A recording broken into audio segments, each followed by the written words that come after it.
Sorry about that, I was taking a leak. I thought we had a little bit longer intermission. So hey, give it up for the comics so far tonight, right? Thanks for Five Sons Brewery putting this on.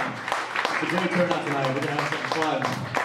Oh man, so I just came from Phoenix, Arizona. I came into town actually a couple hours ago. I'm from the Bay Area, but I was just on a trip. Man, but Phoenix is a fucked up town. Let me tell you this, you know you're in Phoenix when you're driving by and all the fucking street signs have gunshots in them. Oh shit, but you know what the most important thing is? I hate traveling on planes. It is the worst. But I do have a superpower. I can sleep on planes like no one else's business. I didn't think it was a superpower, but then everyone gets pissed off at me, so I felt like the midget-tired Michael Phelps. But you know what? When I'm on planes, they always do that shit like, hey, please turn off your cell phones before departure. I never do that. You know why? Because I'm a fucking gangster. And then I'll be asleep and it starts getting some turbulence and I'm like, oh fuck, I did this. Oh, I'm gonna die now. Oh my God. But you know, we'll just get this out of the way right now. I know. I look like Uncle Fester fuck Danny DeVito. You know, my friends give me shit all the time because I'm out of shape. You know, octagon's a shape, but you know, I'm kind of like a round shape. So, you know what's even more fucked up? I'm round and short. Here's a little known fact. You have to be at least 5'8" to donate sperm. How fucked up is that? Like, one of the best things I'm good at, I can't even make money at. That's why I'm up here right now. Oh shit, I feel like I need to do be on that social change and kind of be like the Rosa Parks of jerking off and fucking just go for that change. But you know, back to talking about flying and technology. Technology is just fucking ruining everything, right? You know, we're always on our phones, always on Facebook, always on Instagram. And people are cognizant of this now. It's like, I'm addicted to my phone. I better put it down. But you know, no one ever says, hey, let's go back before internet porn. Actually, I don't know, this guy might. He's waiting for Jurassic Park 2 to come out at the Cockbuster. He's like, hey, Jizzmopper Johnny, do you got that new DVD in the back? Oh man, so, kind of funny. I'm glad the holidays are over. Yeah. Fuck, man, Christmas, man. It's such a disposable holiday. But one of my favorite parts of it is, you know, I can have a houseplant for a month, and when it dies, no one gives me any shit about it. Just throw it out on the curb. I think it comes from my cynicism, because growing up, my father's an immigrant from Croatia, and he grew up very, very poor. So every time we get gifts, he would just look at us. You want the Nintendo, huh? You know what I got for my 5th Christmas? My sister's dress. I'm like, cool, Dad, what do you want me to do with that? But there was this one time, you know, getting older, I was reflecting back, talking to my parents, and I remember this story that my dad told me once. And so, like I said, he was so poor, he killed somebody for a bite of an onion.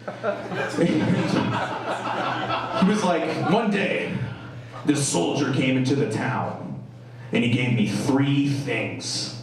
He gave me a pencil, a water bottle, and a pocket mirror.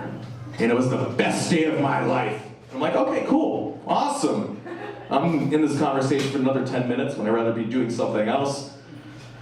So he was like, oh, it was the best day. I got the pencil.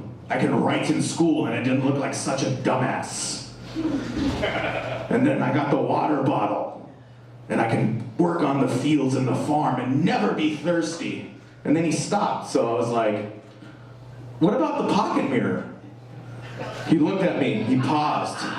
He's like, well, I guess you're old enough. I was 6. And he told me, well, I took the pocket mirror and I taped it to my shoe to look up my teacher's skirt. But it didn't work. I'm like, how the hell did it not work? You taped it to your shoe, kind of go a little like this. Got a good view. He's like, well, it didn't work because it's hard to see tulips through a bush. This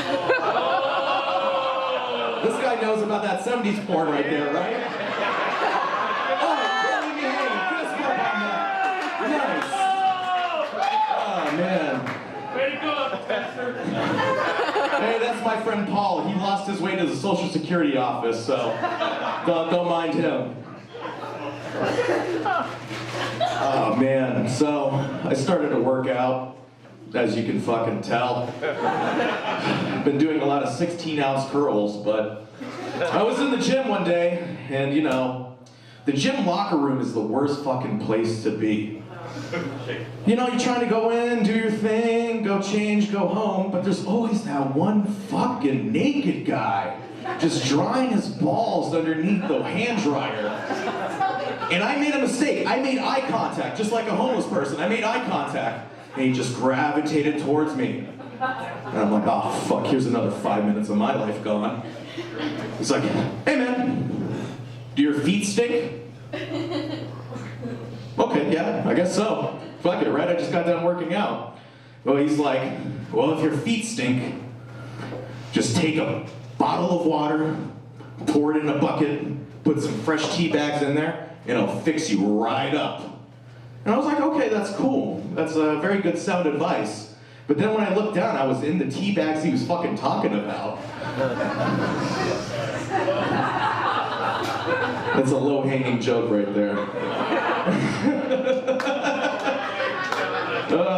Yeah. I know. My phone died on the plane, you know, and I'm a big Spotify user. So, you know, Spotify has this algorithm that can pick out whatever you're listening to and tell you what you wanted to listen to. And that's cool and everything, but it's not right. Because if Spotify was right, it would know that I want to hear Chrissy Teigen having an orgasm for 2 hours without any commercials. All right, well, thank you very much. That was my time. Check this out. I help run a podcast, 4 Seasons of Film. We also do a TV show, 4seasonsofilm.com, and give it up to all the comedians here tonight.